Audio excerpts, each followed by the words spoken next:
Welcome back to 5-Minute Knives, the channel that still likes Spyderco. Today, we're going to get into a really interesting Spyderco design. But first, let's try to sell you guys one of my custom Kydex sheaths.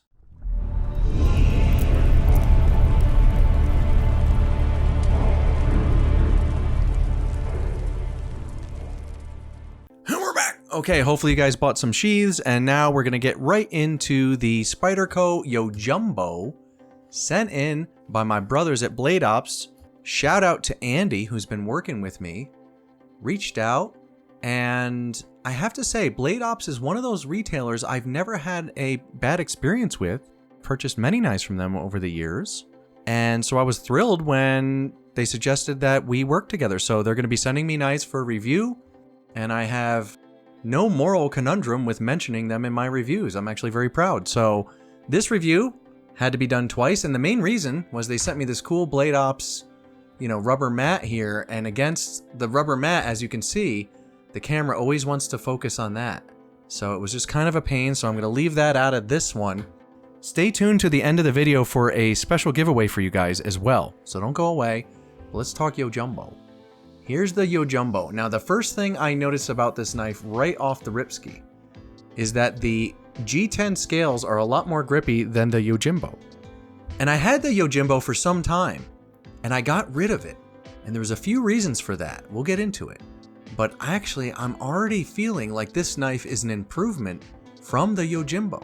It's kind of hard to explain. One of them, most notably, is the placement of the Spidey hole seems to be in a better spot on the Yojumbo, and I can flick this sucker like nobody's business. As you can see, the 4-inch blade comes flying out. I don't know, it's just more satisfying for me. The Yojimbo seemed a little cramped in that way. It's a 3-inch blade, sort of seemed like a glorified box cutter to me. This knife, on the other hand, carries with it an extreme pucker factor. As you can see, S30V steel, 4-inch blade, 5.3 ounces, so not too heavy at all. And it has the compression lock. Now with the compression lock, you're gonna feel the back of, the bottom base right here, the non-sharpened part of the blade, sometimes hit your finger, like so. And it's not a problem. You can actually grip up a little more shallow, and there she goes all the way back in, almost. Still grip my finger. Here's Spidey flick, very nice. And it has to break in. So this is a brand new knife, but as you can see, the action's already decent, and there we go.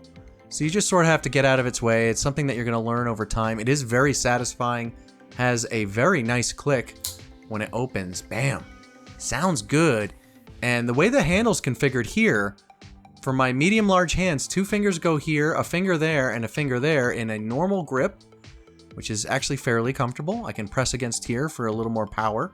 This would be if I'm kind of driving through something with this Warncliffe style hollow grind, which has actually got a lot more utility to it than you'd realize. I learned that with the Yojimbo, actually.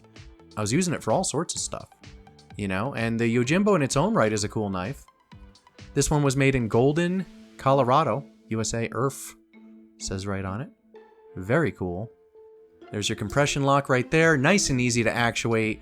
I really love a compression lock, as in the Paramilitary 2, but unlike the PM2, I find that the scales on this one aren't like too sharp on the edges for me. With the PM2, it feels really blocky. This one feels a lot more ergonomic. Now, if you want the kind of stabby forward grip attitude, I put 1 finger here, and then 2 fingers there, and then 1 there. And now I have this grip. And this essentially gives me 5 inches of reach in a tater digging scenario. And I feel pretty comfortable with that. This thing is amazing. Now, you will have to check with your local state laws as to whether or not you can carry this thing. But if you can, should you purchase it? And my answer is yes. I think this would be a fine tater digger. This will keep you safe. I might even throw an aftermarket wave here.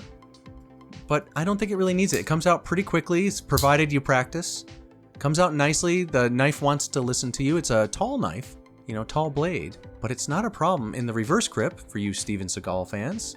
There we go. It just kind of fits nicely. I don't hold a knife that way, but you can. So great for pull cuts, great for food prep. A lot more utility than you think. Very good through rope, actually, too. The S30V steel does hold an edge very well. Remember when that was a super steel? I do. And it sharpens up fairly easy on top of that. So I don't know. I think this is a home run. I'm considering purchasing this one myself. I mean, why wouldn't I? It's a really, really cool knife. Also, this would be really good to put on your tack vest as well. I think this would be a great last ditch item to have on you.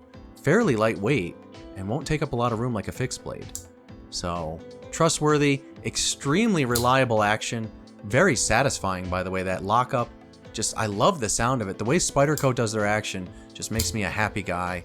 Brand new knife. I've only flicked it on camera a few times and she's already loosening up, as you can see. So this knife will probably serve you well for many, many, many, many years. Thank you, Blade Ops, for sending this one in, and that actually takes me to the giveaway. So they also sent me some swag, and I got this really cool Blade Ops hat, guys. I should probably just wear it myself, but I haven't given you guys something in a long time. How about I give you guys this hat?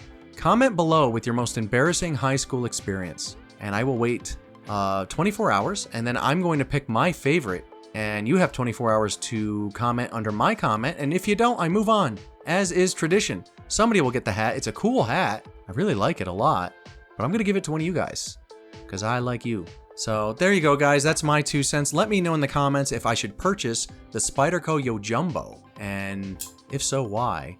And if you're going to purchase it, go ahead and check the link below. I do get a slight kickback from that, so it would help out the channel. Other than that, Blade Ops has been very good to me as a customer, and now working with them, I got to tell you, I like these guys a lot.